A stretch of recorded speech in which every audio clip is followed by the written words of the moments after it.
Normally I wouldn't do a video on a new release of an app, but Garmin kind of hyped this up a bit. There was a announcement in the app a few weeks ago that a new app and a new experience was coming.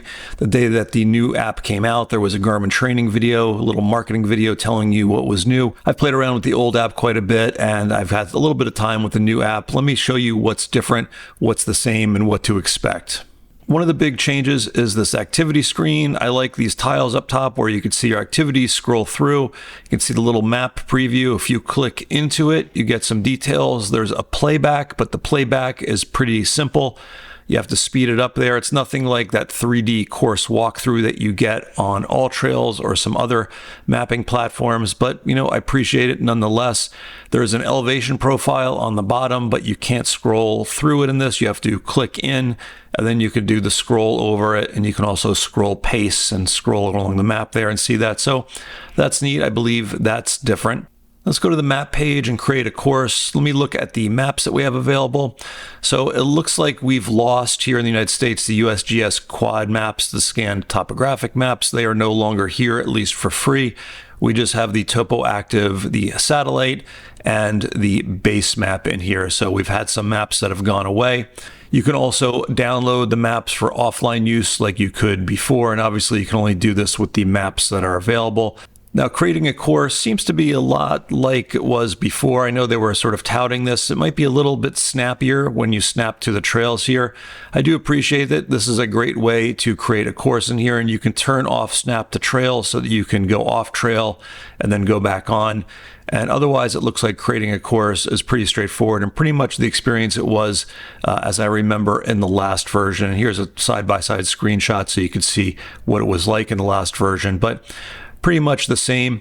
Now, one of the bugs that I encountered right away, and this was right after the app came out, was I went to satellite photos and I just got this blurry sort of nothing satellite photo. Now, I reached out to Garmin, and I'm guessing they knew who I was, and they got back to me right away, and they said, this is an error. And I did notice that the satellite imagery is coming in correctly now.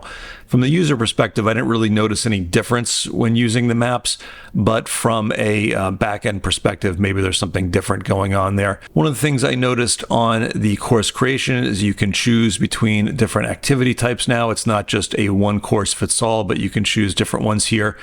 And it also has some of the options like you'd see on a GPS where it's like minimize distance, minimize ascent. One of the ones I thought was interesting was this avoid narrow trails. As a hiker, that's kind of cool.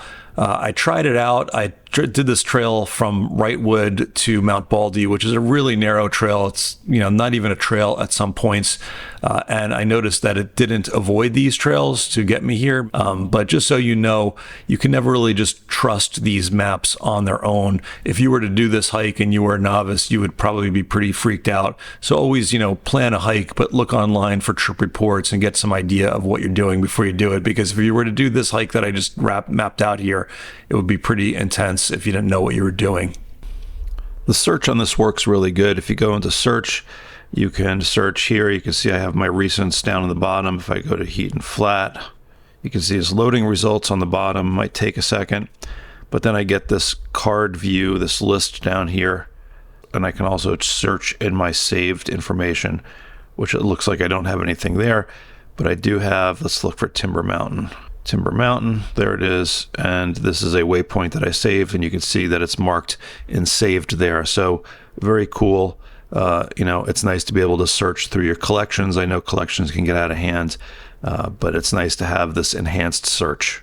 One of the neat things we have now is hiking popularity routes, so you can look on here and see which trails are more popular. Darker purple is the more popular trail, and they have this for a while on Garmin Connect if you're creating a course in Garmin Connect, which you could do a hiking course as well, but mainly used for cycling and running and some of the more pavement type sports, but it's the same as that. So that's a neat addition to come over here from Connect. I wish Connect and Explore were one of the same things.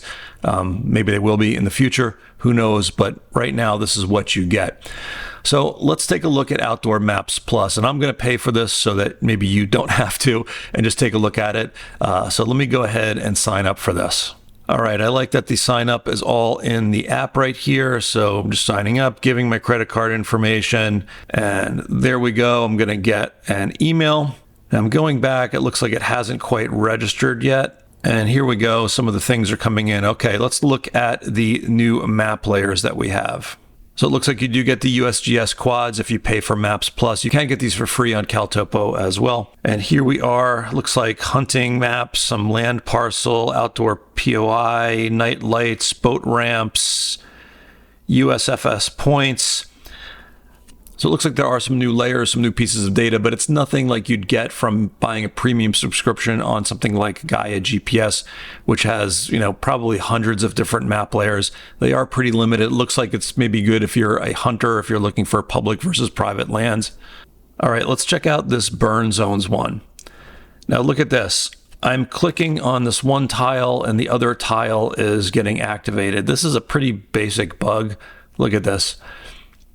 I'm not sure how this kind of gets out of the door without anyone trying something as simple like this. Let's just look past that for now and go back to this burn zones map, because there's an area that was burned. It was one of the areas I was doing courses on, and it looks like we only have older burn areas here.